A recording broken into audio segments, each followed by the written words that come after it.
How are you guys feeling about the milestone, not the milestone, excuse me, the assignment that was going to be due today, but then I gave it an extension because everybody was freaking out about chapter 9 lab, I believe. I looked at it last night. You only looked at it last night? Yeah, I had so much to. Okay, that's fair. Yeah, I mean, I guess some of you guys, if you have a lot of other stuff going on, this was a good boost for you. In those circumstances, do reach out to me, but and I know this assignment in particular was for many of you a lot harder because it's an assignment that, as a student from the last class put it, it bullies you into understanding classes and objects. It is definitely a little bit harder, more involved, and some of the stuff some of it doesn't make sense because it's just a contrived way of me to try and get you to practice certain specific skills. Like the worker class doesn't really need to be its own class. You could honestly just divide those responsibilities into the customer class, but I'm having it be a separate class so you get into the habit of passing data from one class through another class to another. And just get you guys kind of thinking about how things are linked and how things are created. I did a little demo game. I wrote a very quick game that's not necessarily what would be acceptable for milestone 3, but is a really, really good starting point to give you an idea of what to do and how to work on it. So that's kind of what we're going to be doing today. And in the process, I just live code it and I answer questions as I write. And the hope is that through rewatching this and following along and coding it on your own, the pieces kind of start to fall together. But before that, something about the chapter 9 lab.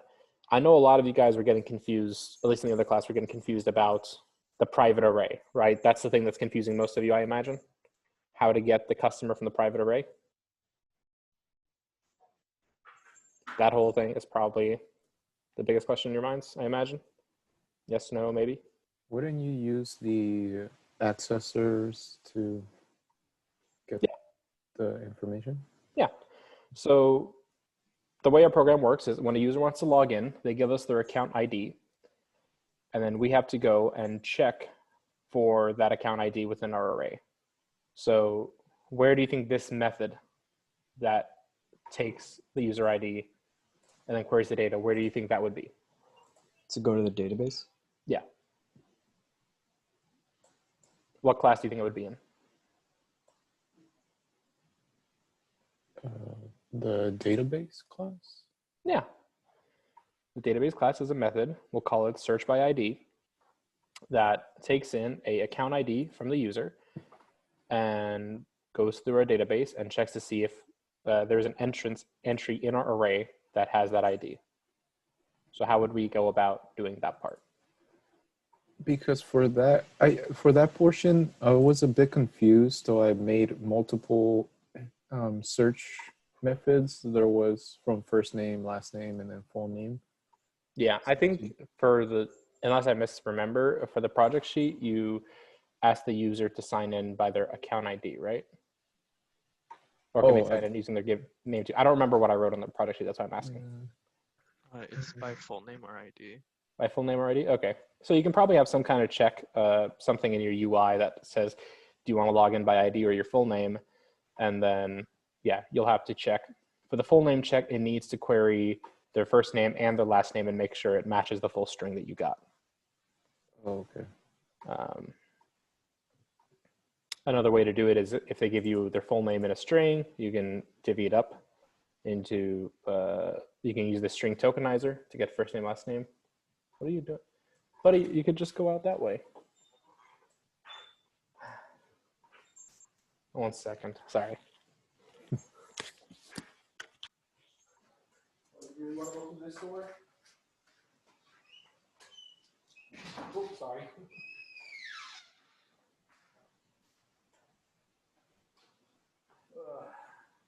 I'm working in the garage today. I have my laptop in the garage, so he was whining by the yard door. So I opened the yard door into the garage, and then he sat by the door leading from the garage to the house and started whining again, even though he can just go around and back through the yard. Right. Just like a cat, exactly.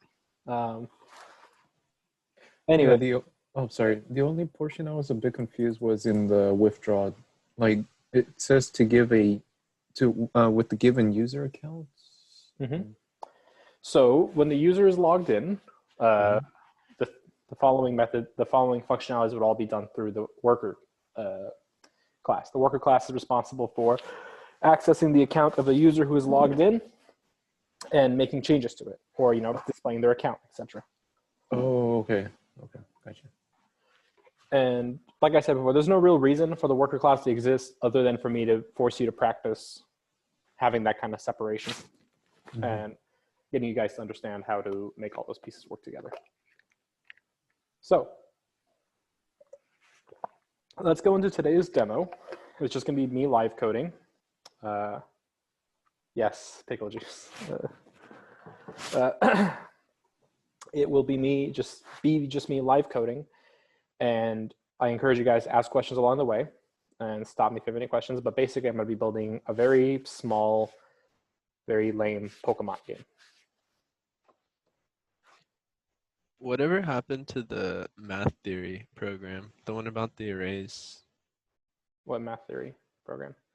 You called it math theory? Oh, Uh, I never wrote it out. Maybe it'll be a lab in the future. I don't know. Okay. Right now, the focus I'm going to be shifting a lot more to finishing up the game project, because Alright. yeah, that's going to be a big one. So first, let's talk a little bit about milestone 2.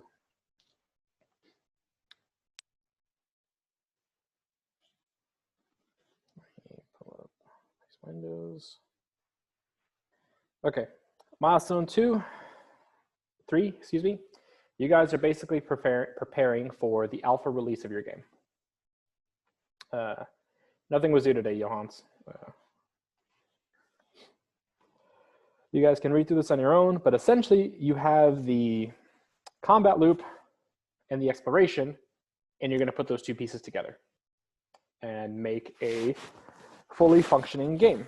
The requirements for this milestone is that your combat needs to be working and your exploration needs to be working. Your player should be trying to reach the end of the dungeon, and along the way, they'll probably fight some stuff. Anything extra you add, like items and whatnot, it's not required for this milestone. It's just cherry on top. But if you do it now, you get a leg up on the next milestone, because the next milestone is, now that we have the core game, we're going to add extra fancy stuff in there, like items to find, interactables in the room, etc.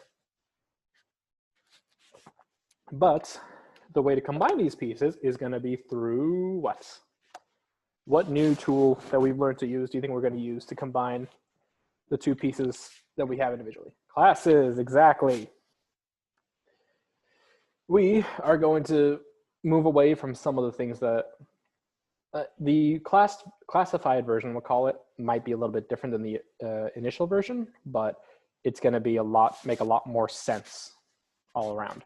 The big thing for this, with this milestone, you must include documentation that is your committed plans for the game.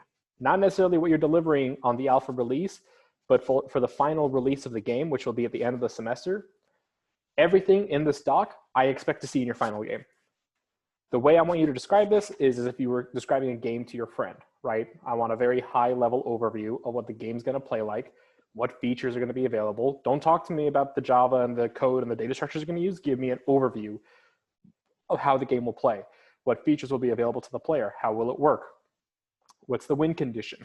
What's, how do you get through? Maybe include a dungeon map or something like that, just to help me as I'm reviewing your assignment. Anything you put into this document as features will be your committed plans. Obviously, if you can refer back to the initial slideshow, if you go back to the game project slideshow, we talk about the base requirements for the project in here. On this slide, your dungeon should have a minimum of 5 rooms. Your dungeon should have a combat system, and the game should have interactable objects in every room that will trigger some kind of event or that the player can put in their inventory. So, one way around this could be like, maybe if your room has a combat encounter, they have to touch an object and then like skeletons appear or something in the room, right? Like an Indiana Jones kind of thing. But basically, in this final documentation, I really want you to describe like, what is your final game going to look like? What is your plans? And anything you commit to here, you have to deliver. And the 3 basic requirements must be included in this committed plan. I have some suggestions here of how I recommend you going about it. You can read these yourselves and ask me questions on Discord if you have them. But I think the demo that I'm about to show you here in a little bit will clear up a lot of the questions. Oh, the grading rubric. This is still work in progress, not final. I forgot to edit this part. So as you can see, it's just the grading rubric from the last milestone. I need to fix it. Okay, with that out of the way, let's get right into it. I'm gonna build a very, very simple Pokemon game.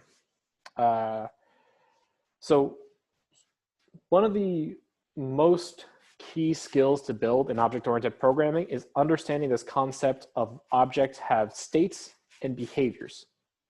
States and behaviors.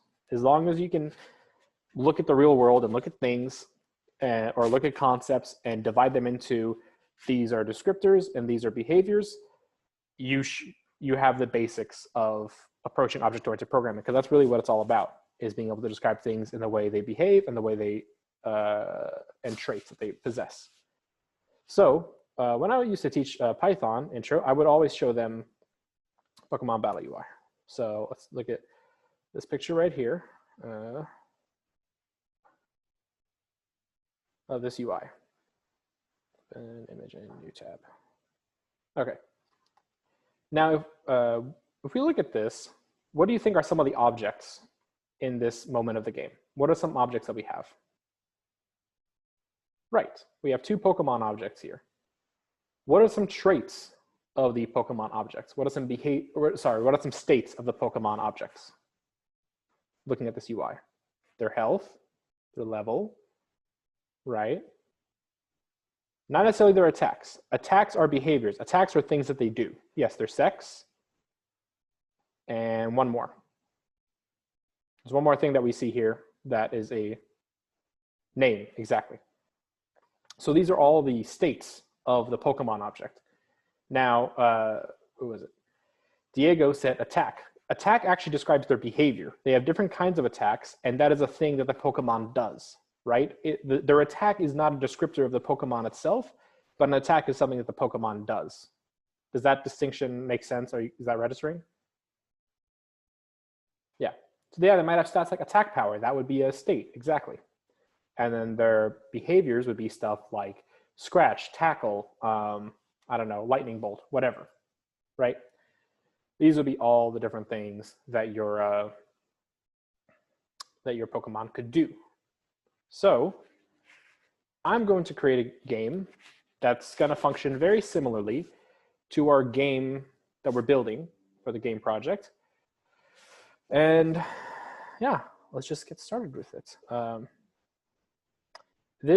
The code that I'm about to write, I will not be posting it.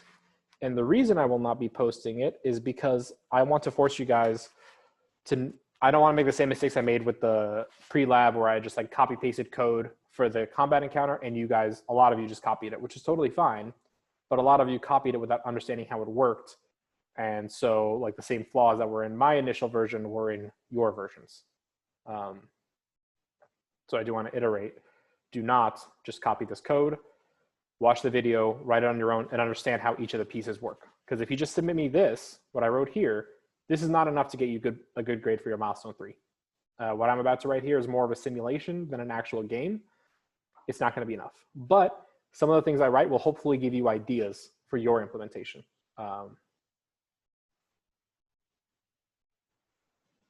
Pokemon game. So in here, I'm gonna, the way I always approach developing things, whenever I'm making a game, whenever I'm making a program or anything, I always start by building the smallest part first. So in the case of a Pokemon game, what's the smallest component we can build first? What is the smallest unit object in a Pokemon game? Right, the Pokemon itself. So we're going to make a class here called Pokemon. And for our purposes, our Pokemon's going to have a int max HP, current HP. You will have minimum attack, maximum attack. And we'll have a string name for them. And these are all going to be private because I want to use getters and setters for them. The reason for setting variables private versus keeping them public is all for something called encapsulation. What encapsulation is basically, I don't know how to describe it without, I don't know how to define it without using the word itself. Encapsulation, I should turn off the sound sharing. You basically encapsulate data fields and variables in their own pens almost, so that people can't directly access them and use the developer control access to all the data points. So, and the reason why we want to do this is we want to protect our data. We don't want to create situations where a user might be able to feed us malicious code and access things that they were not supposed to be able to access. That is a thing that happens, and that is something to be aware of. So by making things private and controlling the access, we can ensure that only things we want accessed by other classes will get accessed. And more on that will come as you learn and grow and develop more skills and get more practice. Like I said, a lot of this is just practicing. By the end of this class, you'll have all the basic skills you need to start coding. My hope is that I've also imparted you with just a preview of how you can take it deeper, not just the surface level of what kind of 210 has you do, where it's just step by step, kind of like following a recipe, right?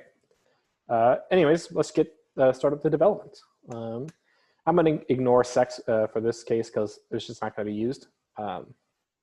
So I'm going to have a constructor because anytime I have a Pokemon, I want to be able to build an instance of it, and I'm just going to give it some parameters: max HP, minimum attack, max attack, and then string name.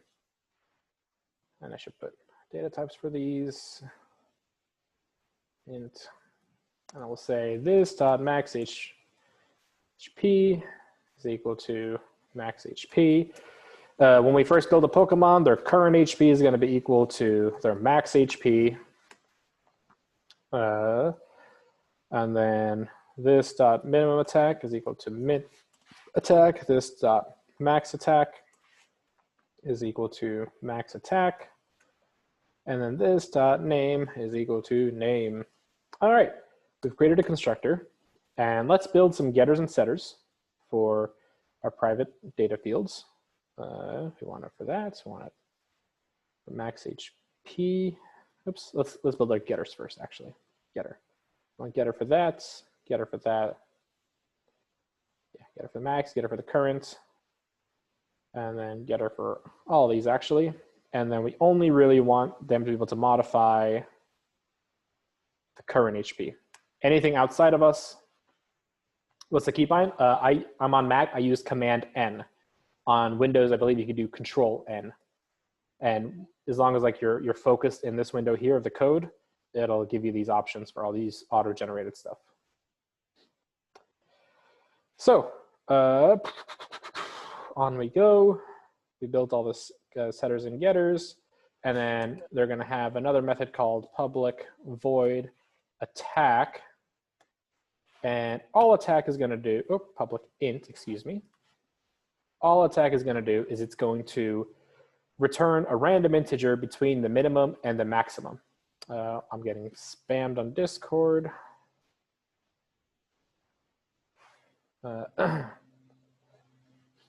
So if I said I wanted to generate a random number between this minimum and maximum. So I don't remember how to do that off the, I don't remember how to do that off the top of my head. So I just go Java, generate random integers in a range. Here we go. There's a fail document. And here we go. Here is the piece of code. And if you want to look up the reasoning, because they talk a little bit about why it works, you can come here. But for now, I'm just going to change this up. Max attack, min attack, then attack. There we go. Perfect.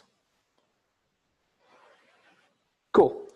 Next, I want to create a new class. And I'm going to call this, so our map for our Pokemon game is just going to be comprised of a bunch of single units that I'm going to call tall grass.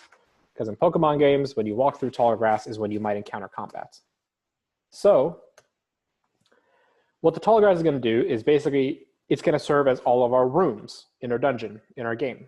And each of these is going to have a chance of private Boolean has combat. They all might have a combat. And then we'll say, this is all these objects are going to get built from our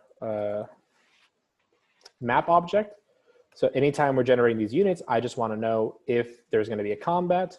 This dot has combat is equal to has combat. And I want to say if this object does have combat, then we want to generate a random encounter of up to 4 Pokemon.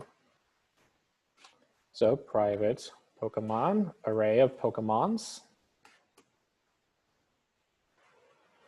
Int num Pokemon is equal to, we can just copy what we have here. So in this case, our maximum is 4 minus 1 is the minimum. I believe it was it, yep. 4 is the max, 1 is the minimum, plus the minimum. And then we're going to say for int I equals 0, I is less than, or then using this, we're going to say Pokemons equals new Pokemon array of length num Pokemon is less than Pokemons dot length I plus plus. So what we have here is a bunch of references. Each item in this array is a null reference to a Pokemon object, meaning each slot has a empty Pokemon object. It's null. It's a type Pokemon, but it is null. It has no value. So we're going to construct a new instance for it. It would be the same. This is the same as saying something like this right here is the same as this, saying like Pokemon's 0 is equal to new Pokemon. I'm just leaving it blank and going on through all of it, or is equal to null. Sorry, yeah, this is what it would be. We just create a bunch of Pokemons that are equal to null, etc. So what we're going to do here is we're going to give value to all of these references, and for each one we're going to say Pokemons, or actually we'll generate stuff ourselves. So we'll say string is equal to, string name is equal to I. I'm never really going to reference the name in my game. I'm just putting it in just because, just so we have it. And then int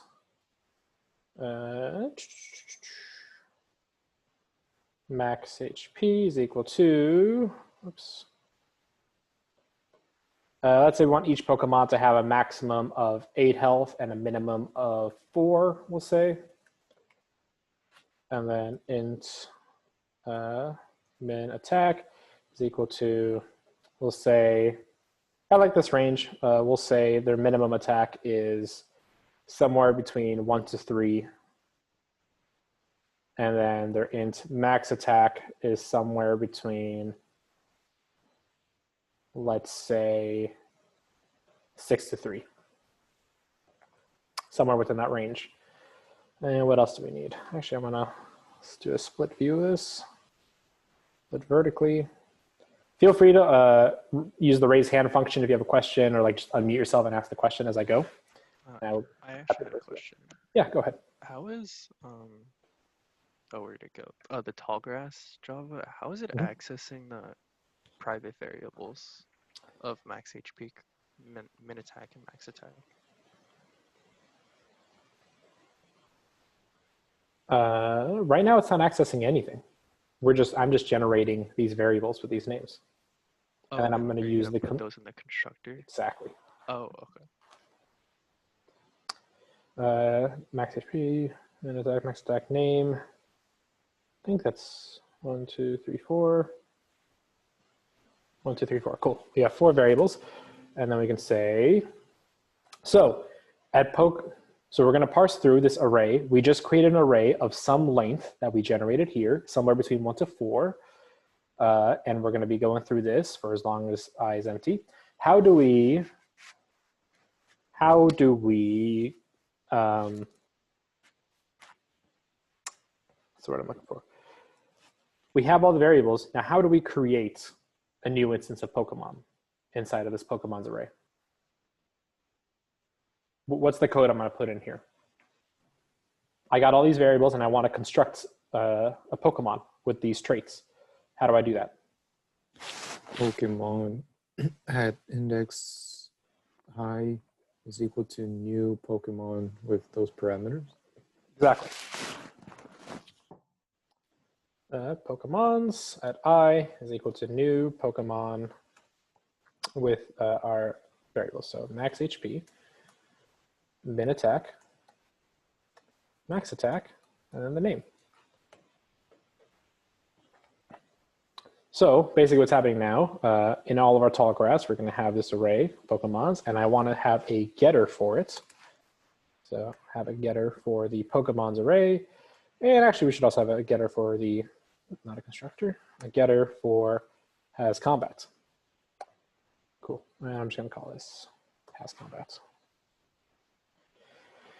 Cool. There is nothing else that we need to do here, but now I want to create a map object over here. New class. I'm going to call it map. And this is how we're going to construct it. So we're going to say private Pokemon, and we're going to have a 2D, or sorry, not Pokemon. I'm sorry. We're going to have a map of tall grass objects is equal to, I'm just going to say new tall grass. Let's say 3 by 3. Just going to make it 3 by 3 for now to make it small and easy. What don't you like about this?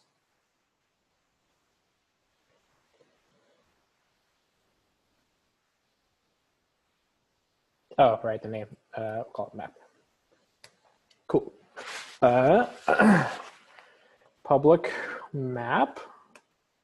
So when we call the default constructor, I want to populate this map object with all the tall grasses. So for int I call it row is equal to 0.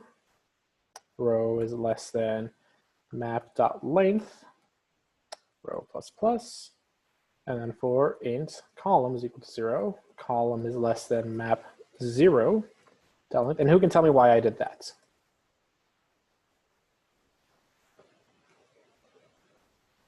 Who can tell me why we used map 0.length here? Because you want to get the length of the row? Or what did I say? Oh.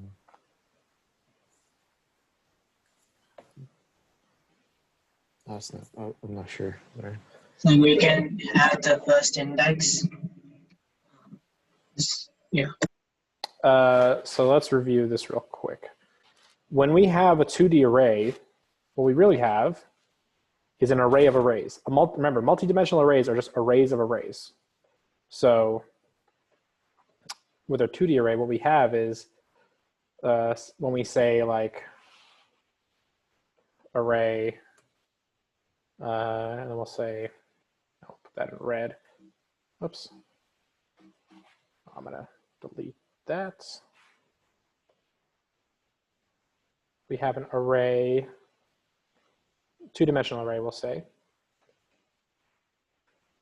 Right, and we'll say it's a 3 by 2. What this really means is I have in here, point over here, it is just 3 arrays. It's 3 arrays. And in each of these arrays, there is an array, and each of these arrays has a length of 3. And then within, there is a single array with a length of 2. And the easy way, the way we always represent our 2D arrays is through a matrix. So there's 3 different rows, and then there's, let's make that a little bit neater. There's 3 different rows, and then there are 2 different columns. So this is row 0, this is row 1, row 2, and then in each of these, this is column 1, column 2, column 1, column 2, column 1, column 2. Right? That is how we would reference those items.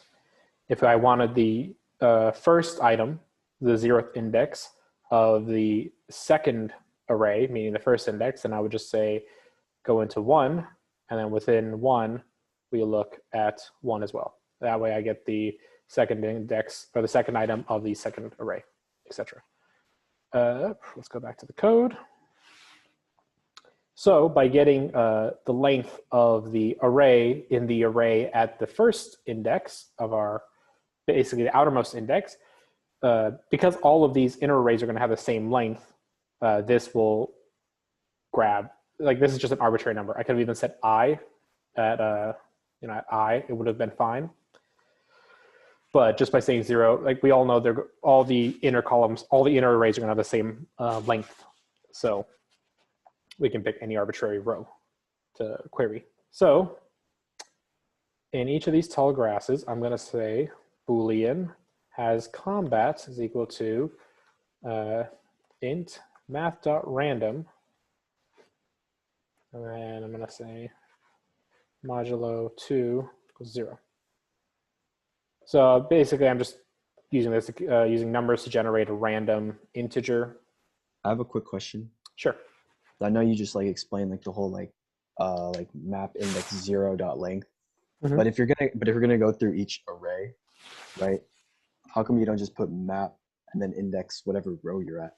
I know it's 0 the first Because the time, but- columns are going to be the same for each of them. Okay.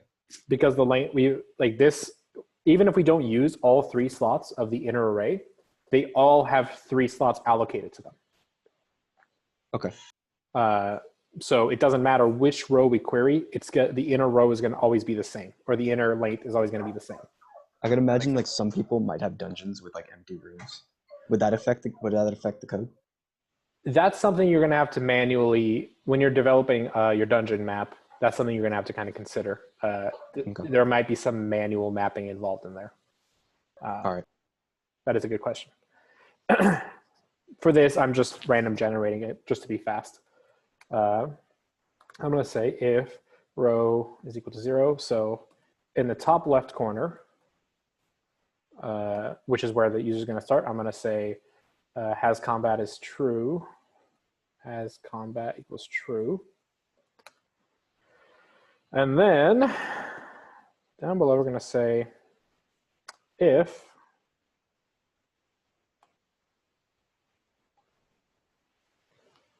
sorry.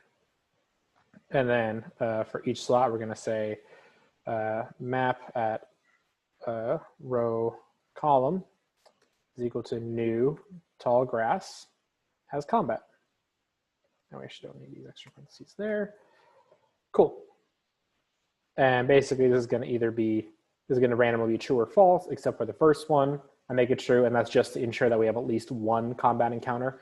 There is a chance, based on how the random works out, that none of the squares have a random encounter. Anyways, on we go. Got a map object that uses the tall grass object. Next thing I want to do, I want the map to be able to tell the player in what directions they can move in. So to do that, I'm going to make a neat little method here that returns a string of arrays. get movable directions, and then get int row, int column. These will be based off the player's position. String directions equal to new string array. There's 4 cardinal directions, north, south, east, and west. So this has a length of 4. And we're going to say if, so let's say the user wants to go north. How do we adjust how do we adjust these row and column variables so that the user goes straight north?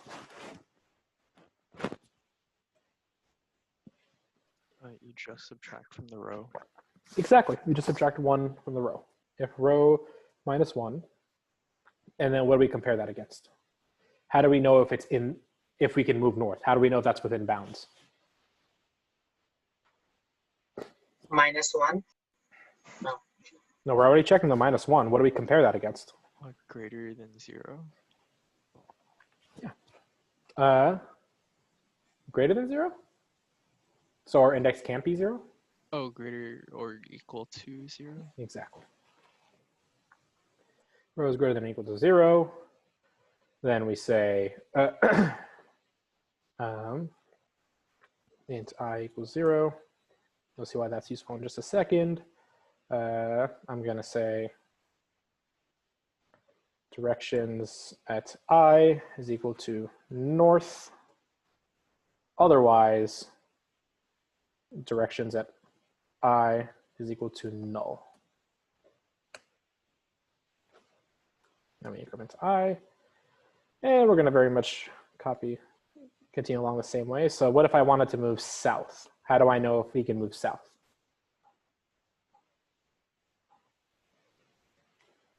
You add 1 and it's less than or equal to 3. Is it less than or equal to 3? Would be less than or equal to 2. What's a more general, what if tomorrow I decide I'm going to come back here and I'm going to change the map size to 6? If I want to change the 6 by 6. Oh, map dot length. Yep, less than map dot length. And then how do I check if, so for this case, we'll say, if I want the user to move east, what's the condition to check if they can move east?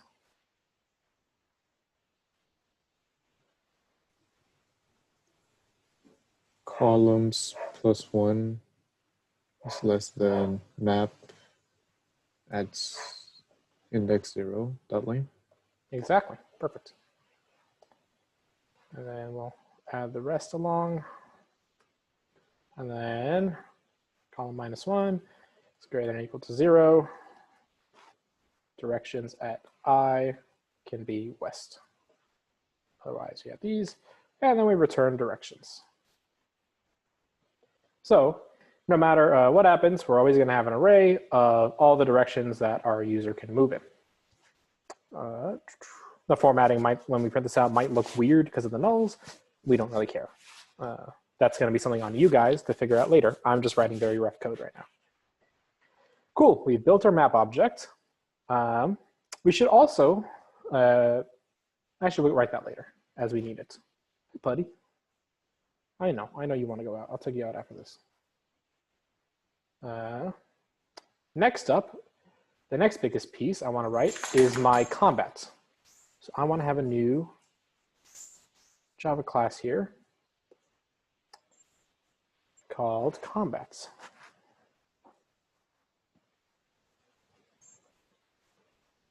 Combat driver is what I'm going to call it. No, we'll just call it combats. Encounter. Cool.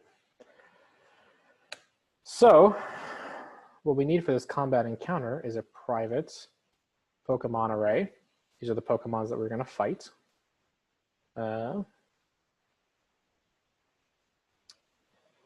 Pokemons is what we'll call it. And then private, another Pokemon will be the player. Actually, you know what? Just for the sake of this, I'm going to make a different class for player. It's going to be basically the same as Pokemon. Player.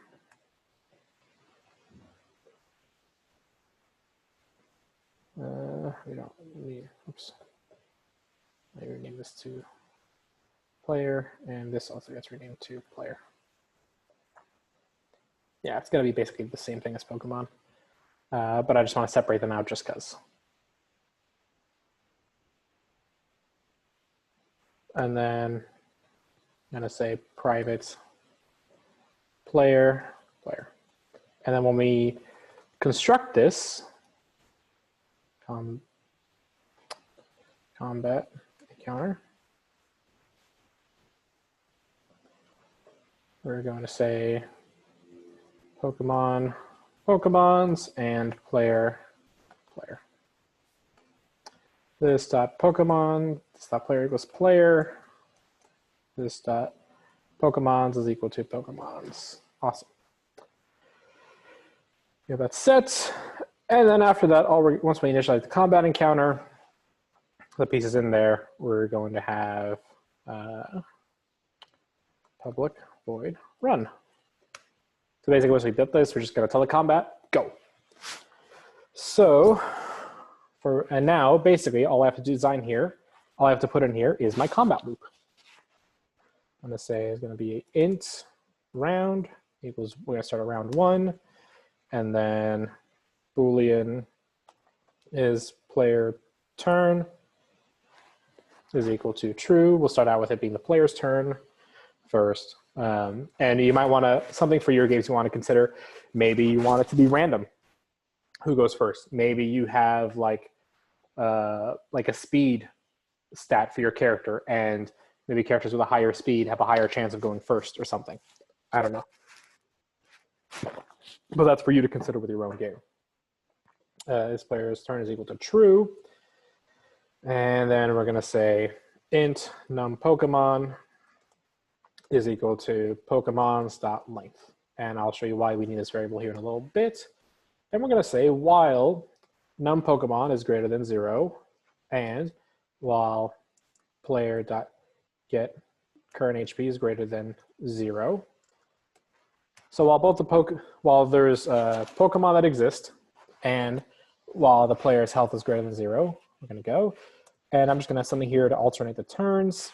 If round modulo 2 is equal to 0, is player turn is equal to false. So on even turns, the computer goes. On odd turns, the player goes. So if player turn, if it's the player turn, then player's stuff here. Otherwise, monster stuff here. Okay, so let's start with this. I want to calculate the damage that my player is going to do. And again, like I said, this is not really a game. This is more of a simulation. So we're going to calculate the player's damage. Int player, I'll just call int damage is equal to player dot attack. Yep, we get their damage by attacking. And then we're going to say Pokemon's, well, int I equals 0. Pokemon's at I dot set current HP is going to be equal to Pokemon's at I get max HP minus damage. Oh, whoops, it shouldn't be max. It should be get current HP minus their damage. That is important. Otherwise, your game would have a bug. And then it's going to be, and then I'm going to say if after that Pokemon's I get current HP is less than or equal to 0, then I is incremented and the number of Pokemons is decremented, right? Because one of the Pokemons has died, or fainted, excuse me, and then we move on to the next one. Otherwise, we continue. And then we're going to do the monster stuff here. We're going to say if, oops, nope, we're going to do the same thing as we did up here. And in this case, the damage is going to be from the Pokemons. And then the player, we're going to change their health to be the Pokemon's damage. And then we're going to check if player dot get current HP is less than or equal to 0, then we're just going to break out of our loop. Actually, we don't even have to do that because we already checked for that here at the end, before we iterate this loop every single time. So here's our basic combat loop. And now all we need is something that ties all of these pieces together. And that is where our main game comes in. So we're going to call this Pokemon game. I'm going to split vertically, just so over here on the left side I can reference classes easier. Now, this is what I call the main driver class for the program. There's different driver. Driver doesn't necessarily always refer to the main class. When I say driver, that refers to the class that uses other classes as pieces and it drives the action. So in this case, combat encounter is using pieces like Pokemon and player, but it is the main driver for the combat action, right? Because it's got a run method over here. This is almost like, we can think of this almost like a main that runs within a main, but it's not the main program. It's just like a sub, you know what I mean? It's like a mini game within the game because the combat is like a game within the game. Does that kind of make sense, what I'm saying there? Or is that just really weird and alien to y'all? If we consider that the main aspect of the game is that we're walking through the tall grass and we're trying to get to the finish line, which is, and I should have mentioned this before, but basically, let's clear this. We have our map over here. We have our 2D map of tall grass, right? The player starts over here, and I want the game to end when they get over here. That is the whole objective of my game. And then within the grass, there might be some combat encounters, right? We don't know. We'll have to check if each tall grass has a combat encounter or not. And if it does, there's going to be a combat encounter happening. So, and then from this perspective, our combat is just a mini game within the main game, which is trying to get from O to X. Did that kind of make sense? Yes, no, maybe?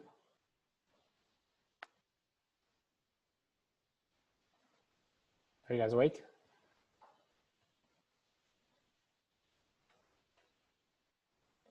Okay, let's stop there and talk about that some more then. Your dungeon crawler is really, if you really think about it, the main thing that determines if the game's going to continue is whether or not the player has exited the dungeon, right? Because your dungeon has a clear entry point and a clear exit point. And that's what we did for the last milestone. Once when the player reaches the exit, they're done. They've won the game. They've beaten the dungeon, right? They made it to the exit.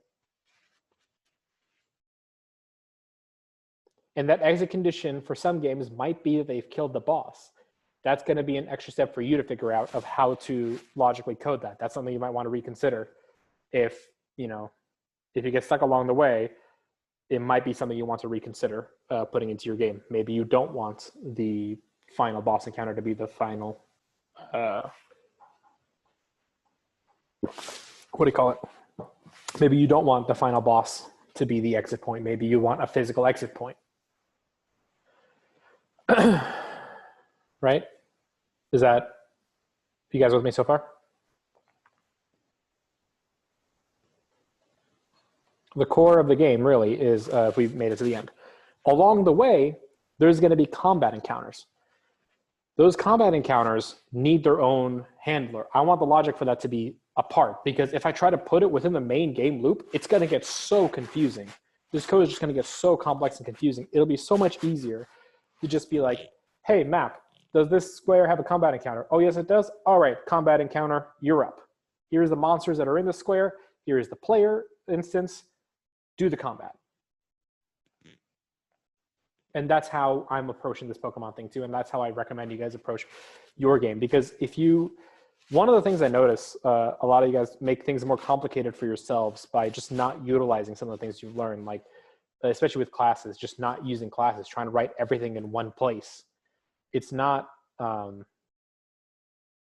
computers don't always just think very linearly. You can make the decisions kind of branch out, and you can branch out the code so it's easier to read and maintain.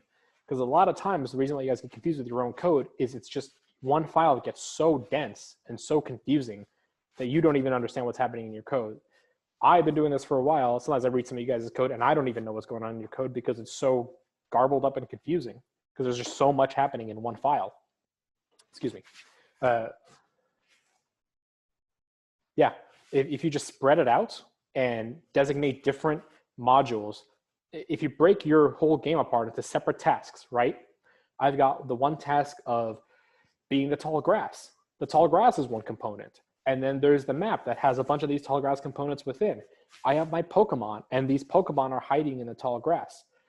I break apart all of the little pieces in my overall game, and I write it out into these little classes. I model it in these classways, in this class like this. And that's what I recommend you guys doing for your game. And maybe if we have time here at the end, one of you guys can give me a concept for your game, and I'll see if I can very quickly draw up a plan for it, just to give you an idea. But for now, let's just keep finishing this up. So for the Pokemon game, I want to have a,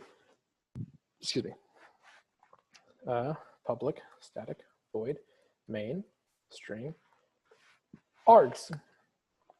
And I'm gonna have methods in here, and I don't want to keep making everything static. So what I'm gonna do, and this is something you'll see a lot in Java code as you go further, your main entry point, all it does is it just creates a new instance of whatever driver you have, and just says run. So I'm going to have public void run over here. That way, when I do it like this, I don't have to divide up. I don't have to make all my methods in here be static. And yeah, that's just something I prefer. I don't like to have to write static file. I'd prefer static methods. I'd prefer to just have my main entry point for the game. In fact, it shouldn't even do this. I'm gonna have the main game, and I'm gonna over here write Pokemon game driver. This is gonna be the driving force behind everything. New Pokemon game driver. And we'll just say public void run. Dot run. That is all our main method does. Right, because I'm dividing up responsibility. All the main entry point of the game, all that it really needs to do is it just needs to start the execution of the game. And maybe this game wants, maybe when we hit run, or when we hit when we initialize it, we want to pass, we'll do it in here, sorry. So we'll say map object is equal to new map. And over here, we're gonna declare the object we will use, and we'll have a scanner object, it's new scanner system.in. And for those of you who are wondering why I didn't have to write this in first, basically when I said create a new scanner object and it gave me the drop list and I hit enter when hovering over scanner, IntelliJ wrote it in for me automatically, which is a nice little feature it has. I had a question. Yeah. So when you say map object is equal to new map, that itself creates the map with like every square either has a Pokemon in it or doesn't, right? Right. When we say new map, this is invoking the default constructor because we're not giving it any parameters. So if you look at the default constructor here in map, what it does is it initializes values into this map object, into this map array, right? This array of tall grass. And in here, as we're populating this, over here we decide, okay, randomly decide, does this square have a combat encounter or not, right? Okay, got it. So this right here calls this right here.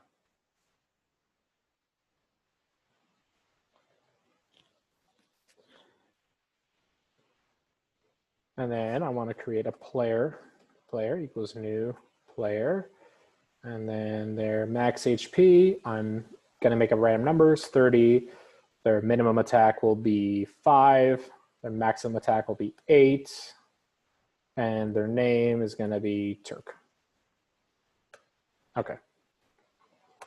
So start our main game loop.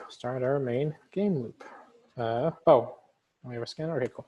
So the main objective of our game, I'm going to say while true, I'm going to keep our game loop going forever. If, and the player is going to have, it's going to be exactly the same except for 2 things. And I'm just going to make these public just because, just to have them there for example, row and column. And over here, row equals 0, column equals 0 when we create a player object. So what's happening here is when we create a player object, we give these parameters, and in addition, it initializes these 2 variables, the player's row and column position, to 0. So I'm going to say if player.row equals 0 equals 2.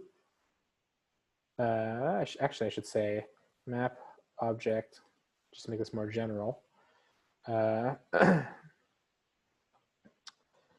Public int get max row return or get row length return map dot length, and then we'll say public int get column length return map dot column map 0 dot length. Actually, we'll say max row and max column. That way we'll get the max. I want to give back the max indices. So we'll just say return the length -1, right? Because we know that the max index of any given array is always the length of the array -1, because we start from 0. Dot get row and player dot column is equal to map object dot get column. We're going to print out you made it out of the tall grass. Game over. And we're going to break out of our loop. Otherwise, we're going to assume we keep going. Real quick aside here. If I have my map, this is my map, and we know that the condition I gave was if, let's say row is equal to max row and column is equal to max column. So this condition points us at X, right? Oopsies, don't want to do that. This condition points us at the X right over here. Now, some of you might be wondering, well, why is it, Turk, that in your while statement you didn't write like while row does not equal max row and column does not equal max column? What would happen if this, what do you guys think would happen if this was a condition? Another way to answer this question would be, and I'll write in blue, what areas or what are these looking out for? Like, how can I make this, how do I make this statement false, basically? You'd have to be on the X for it to be false. That is one place, but think about it this way. If I'm here, if my player is over here, is this statement still true? No, it will exit out. Exactly. What if I'm over here? Same thing. Right. So what this condition does is it makes all of this entire area, right? It makes this whole outer area off limits. Because I'm only interested in checking for a very specific point. But if I do these, it blocks out this row, it blocks out this row, and it blocks out this column. And I don't want that. Does that make sense? Or does anyone want another explanation of it? Wait, but if you're like, say at the max row, That's true. But then it also checks No, the no, no, next this column, becomes and false. that's false. Because if your row, that's a good question. So let's clear this up a little bit. Oh wait, I get what you mean. Yeah. So if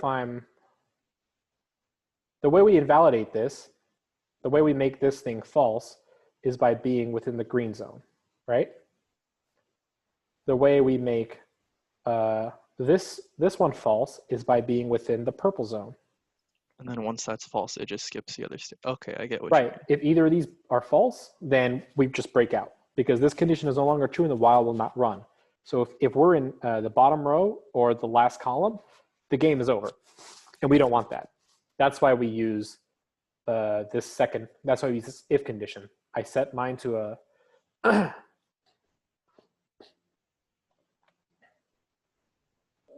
that is something you could do, Diego. I had not considered that.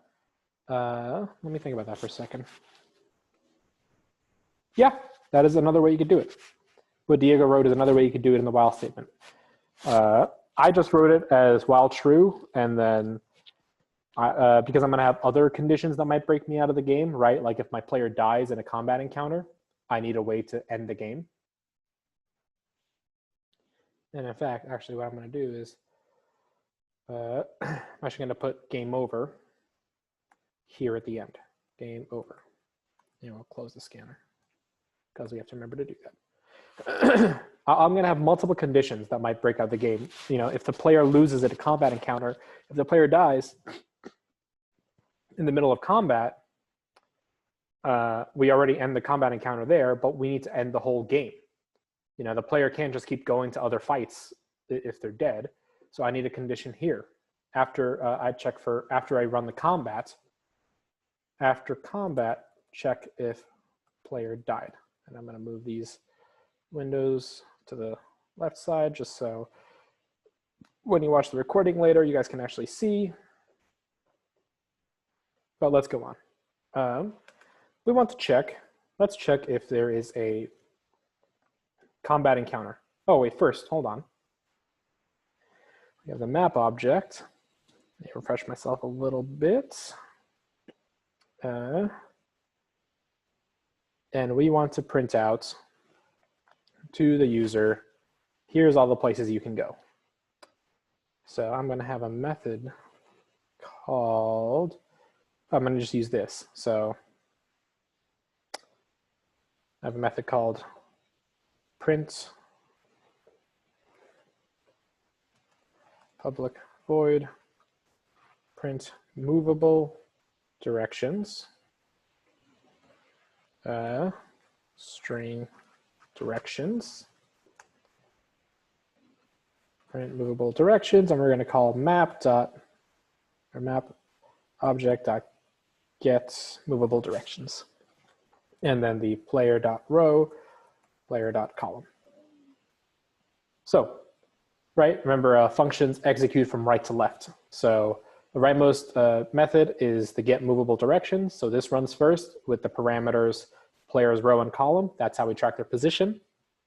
And then we go to the next outermost function, which is the print movable directions, which is going to feed us the array that we get back from here. Everybody see that? And if you don't see it, speak up and we can go over it again. But I think most of you know functions well enough to understand this. And even if you don't, that's okay. Just tell me and we'll review it. But I'm going to say for each string in the array directions, if string does not equal null, and we're going to print out system out print string and then a space after it. I'll just say system out print. These are the directions you can move in.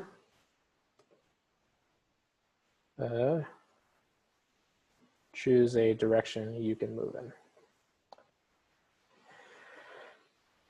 Cool, and then we'll print out whatever directions we have. So after we print out the movable directions, we want to actually move the player in that direction. So what we will do, actually let's do that last, and then we'll check here if, and I want to check, I need some function of the map to check if there's a combat encounter there. So public Boolean check combat at row and column. And the way we do that is we return map at row column dot has combats, right? Because if we look at this, the has combat method returns whether the tall grass has combats, and we get that from the map object, and the map object is going to pass it to whoever calls it. In this case, map.check combat, player.row, player column. So if we have a combat encounter, we want to use our combat encounter object. We're going to create a new one, a new object, combat encounter, and we need to get the Pokemon's array, right? And let's follow where that is. What object holds the Pokemon's array that we want to give to combat encounter? Which object do we make that in? Tall grass, right? Exactly, tall grass. So how do you think, and we have a getter here, so how are we going to get it from tall grass all the way to combat encounter? What's that pipeline going to look like?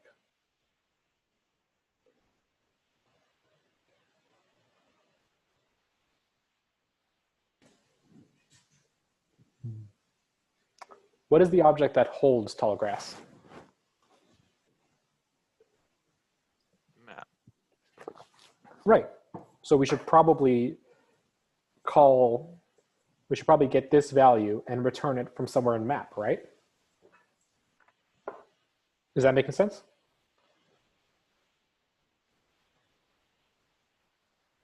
So we're basically just passing the array around. Yeah, we're passing the array and tall grass around. So we'll say public Pokemon array, get Pokemons.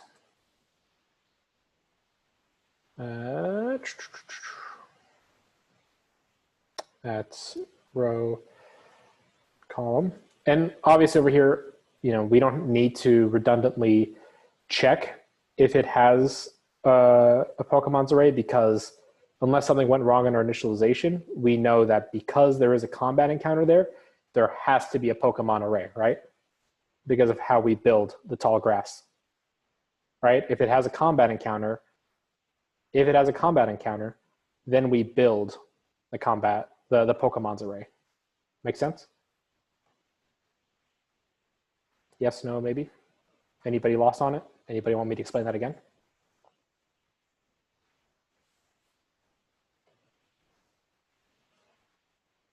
Yeah, can you explain it again? Right. So what I'm saying is we've already checked over here if the location that the player is at has a combat encounter. So we don't need to redundantly check, hey, does this Pokemon's array have a value? Because we know for a fact, based on our logic, that if it has the combat, then we generate data within, right? So there's no chance at all of us ever returning an empty array. There's no chance at all, because the only time we build the array is when this Boolean flag is set to true. Okay. So what I'm saying is over here, we don't need to check if the array we're about to get from map is actually an array, because we know for a fact it is. I'm going to say return map at row and column get Pokemons. And over here, we'll say map object dot get Pokemons, and we'll pass the player row, player column to it. And then next we pass the player object. Ah, fuck. Drop my lamp. It's okay.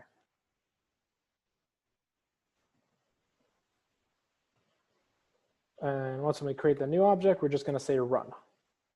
Now, I know to a lot of you, like maybe this is a little confusing. This is just a way to do it in a single line.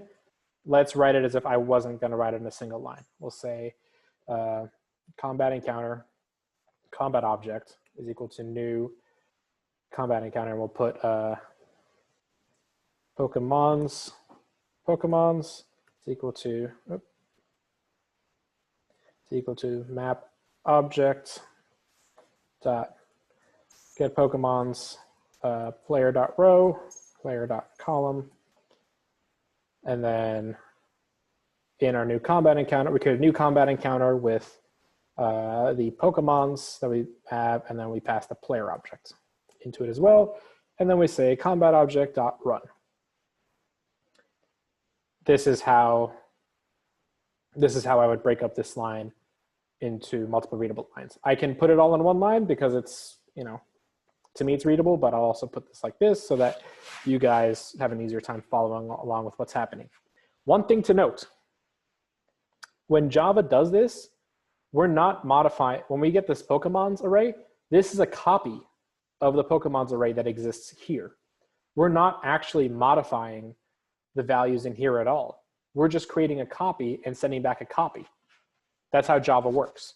There is no pass by reference in Java. For those of you who might have done C++, you know that pass by reference means that you're passing the actual object itself. You're passing the address in memory where the object is so you can modify the object itself. Java doesn't have something like that. Java only has passing by value, which is where you make a copy of the value and then you send it out. So as combat encounter is working with this array here, a copy of this array here, those changes are not going to get reflected in the tall grass object itself. That is something very, very important to note. And if we have time, I will pause and stop and show you guys, but we do need to keep moving because I think there's only like 20 minutes left of the class.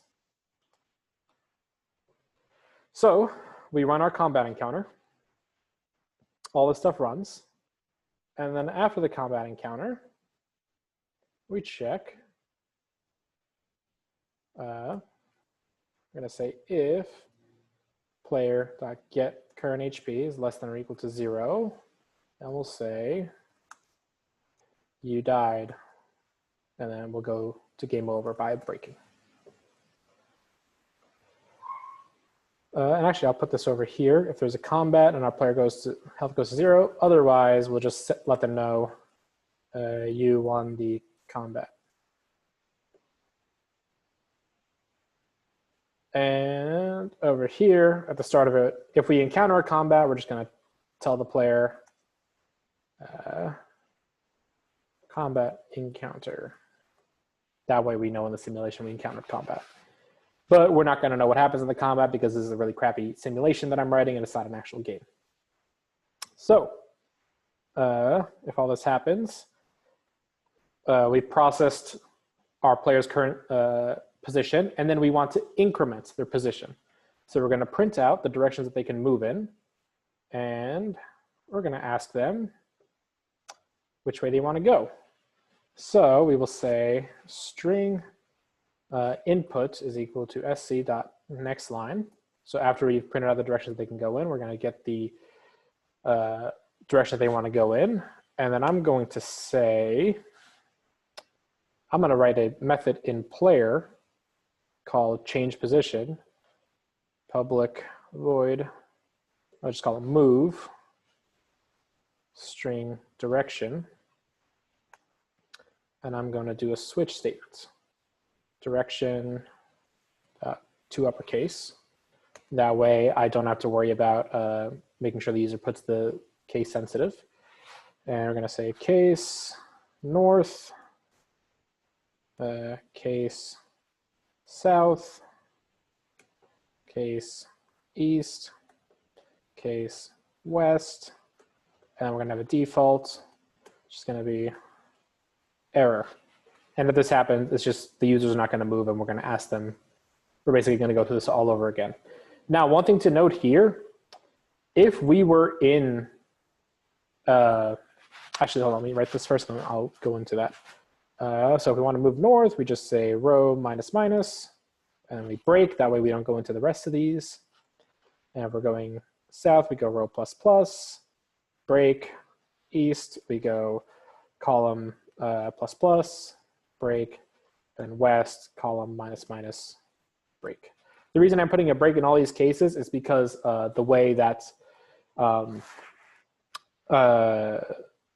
the way that switch statements work. If I didn't have this break here, then it would jump down from here to the next case, because this is the same as me saying if the value of direction is north or south, then I do row plus plus and then I break.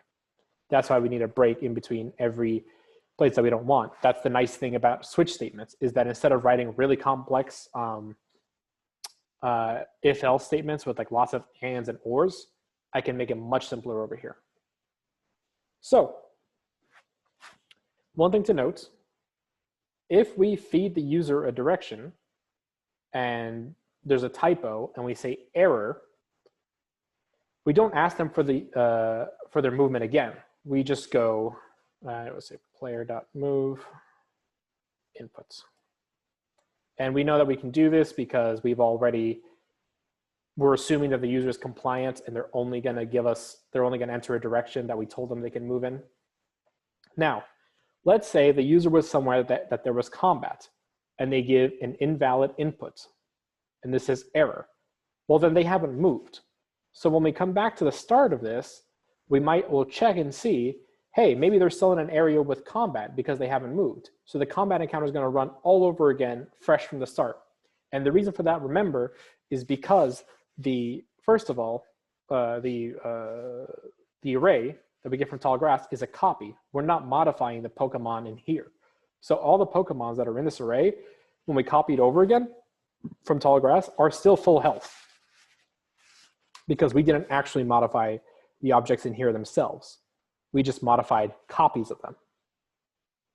So that is something that you really have to keep in mind with in Java. Unless we actually passed this instance of the tall grass and modified this array directly, which we don't have any way of doing because we didn't give that ability, we're not actually modifying this array itself. You might have to, it'll make a little more sense when we run the program, but keep that in mind. So, edit configurations.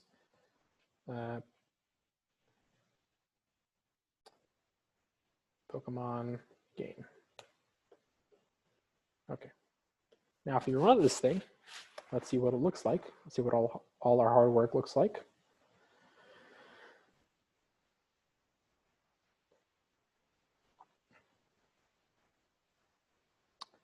At the very start, there's a combat encounter because we hard-coded there to be a combat encounter at the start, and then we win. And now we get the option of moving south or east. I'm going to say we go south. There's another combat encounter. Oh, we won that too. Awesome. Let's go south.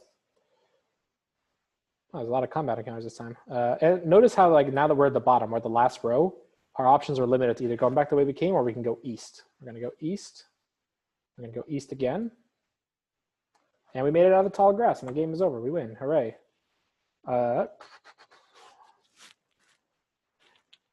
Once when you build this, you might want to run it with the debugger. And in fact, we'll do it now. Just run something like, just stop it here. That way, in case we come to a combat, maybe we'll play it out. Combat encounter. I just want to look at the players' maximum current health, and I want to make sure these change. Oh, something's up. These did not change. Oh, I know why. Why do you guys think that the player, let me pull up let's close this real quick. Stop running. Close all these. Something that I just said about the tall grass Pokemons, we made the same mistake with the combat encounter. Why do you guys think we've been winning every combat encounter and our health hasn't changed after we processed a combat encounter? What are we doing here?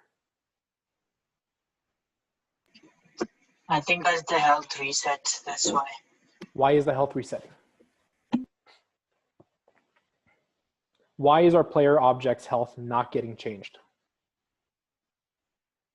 You're using a copy of the health? I'm using a copy of the player object.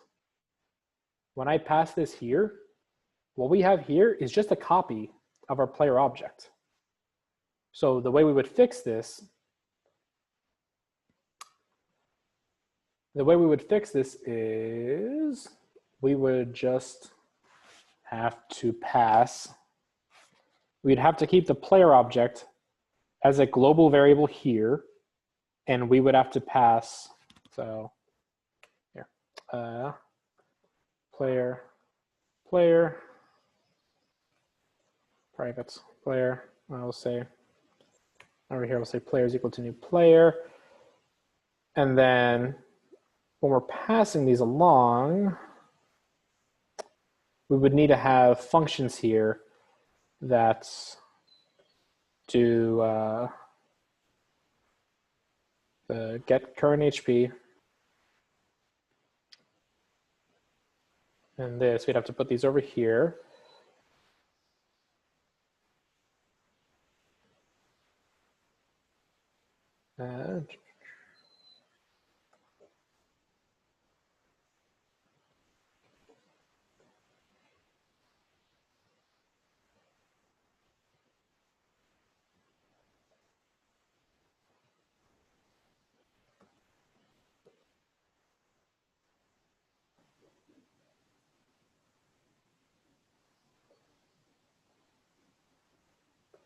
We'd have to do it like that.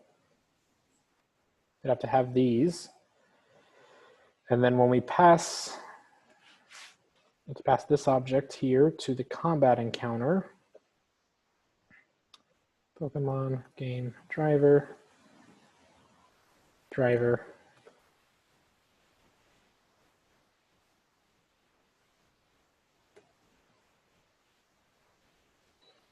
This dot driver is equal to driver.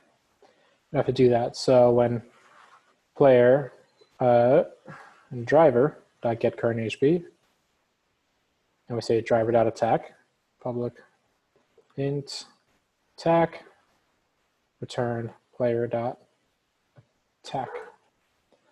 We'd have to do that. Oops. And then driver over here as well. So now if we run this at the debugger,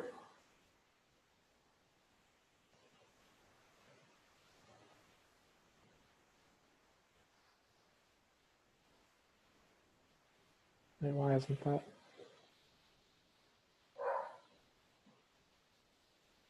So now if we go from after this combat encounter and we're monitoring the player's stats, go to the next line, still didn't change.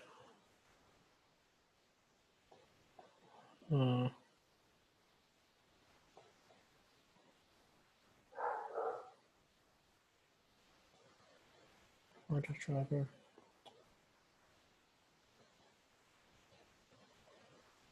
Set current HP. Oh, it's set player. Maybe it's getting confused there.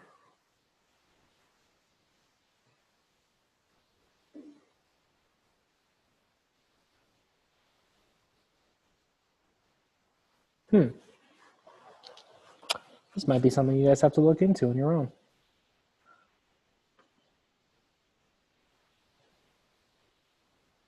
Yeah, just be aware that that is something to be aware of in this, in how I have this set up. Like I said, this is rough code. So if you copy this exactly and turn it in, you're not going to get points because it's not completely bug proof. Why are you being like this though? Create a new player object. We should be modifying.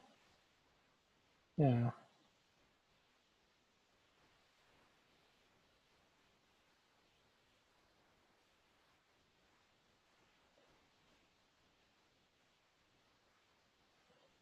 Image. I'm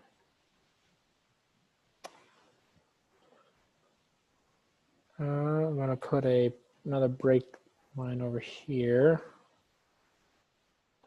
just to see what's happening. So if we, stop and rerun.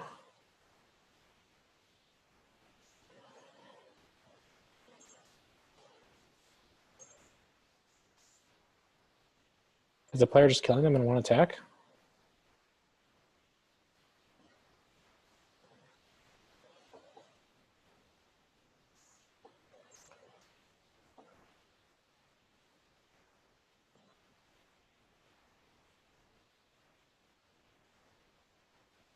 Ah, ha, ha, ha, ha, ha. That's why.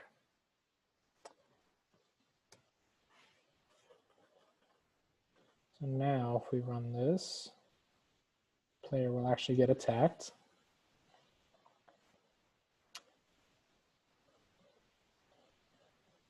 Yep, so that code actually runs. And if we remove that,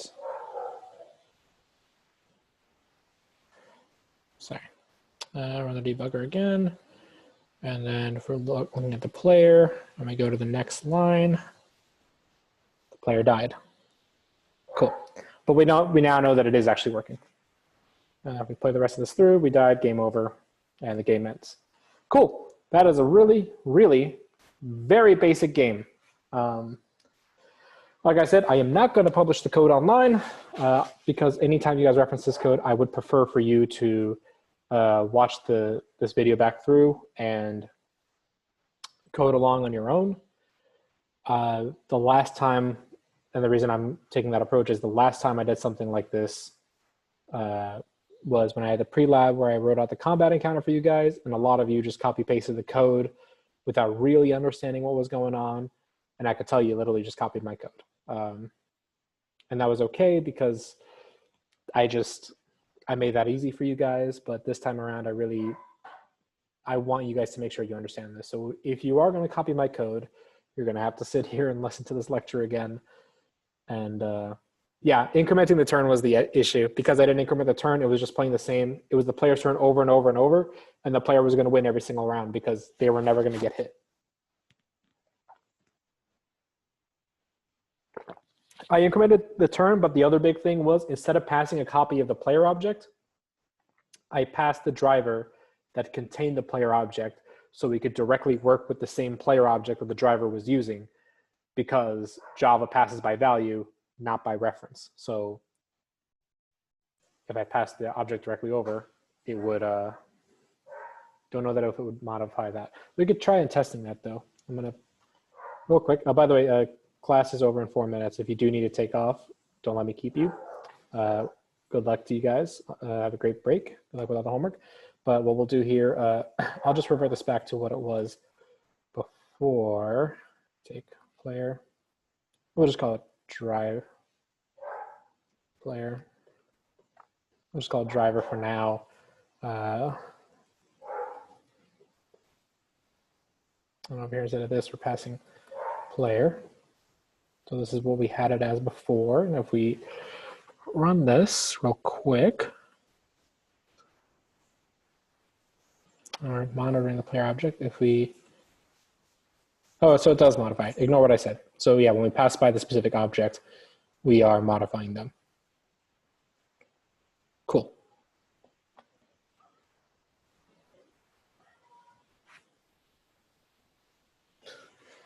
Okay, cool. So that does work actually. Ignore what I said before.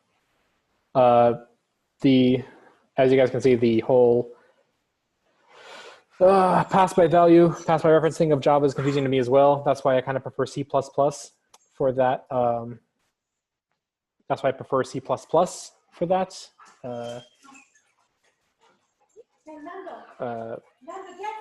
Because in C++, I actually have that control of, am I passing the reference, am I passing the value? Java, I can never remember. Sometimes, I'm pretty sure it passes by value, but in some situations it passes by reference. It's so weird. You don't have control over it, so it's kind of up to the compiler and how it does it. But anyways, play around with it. That's what the debugger is there for, is to make sure things are behaving the way you expect it to behave. Yeah, Sarah, you might be right on that one. Strings and arrays, it passes by reference, but then like for objects, it probably passes by value. Or sorry, no, I think it's the other way around. Strings and arrays, I don't know. You can look it up online if you're very curious. My thing has always been, if I do it one way and it doesn't work, I'm like, okay, well then the other one is to just pass the whole object containing the object that I want to edit and yada, yada, yada. Are you referring to C++ or Java? Kind of passing between the two. Okay. But again, ultimately just use the debugger. If it's functioning in a weird way, it'll be easier to recognize and fix it in that time than for me to sit here and come up with like try to like explain the general rules that even I apparently can't keep straight. So yeah, it's a lot of computer science is trial and error. I very rarely do I write code that works the first time. There's always some little kink in it, and it's because, yeah, you just go fix it, and then over time you remember not to make that mistake. But that is it for the class. Please let me know if you guys have any questions. Otherwise, have a great weekend and have a great break. Your lab 10 and the milestone 3 are both due on November 30th at 11:59 p.m. So thank you. I'm glad it was helpful. Have a nice break, everybody. Spend some time with your families. Please, please, please do not delay working on the milestone 3. It is very big. And, you know, yeah, I cracked it out here in like an hour and a half, but your milestone 3s are going to have to be way better than what I wrote here. The thing that I wrote here is basically nothingness. I expect more from your games. I'll be editing the document sometime in the next few days to have the updated rubric. So keep your eye out for that. But the grading is very similar with what we've been having so far.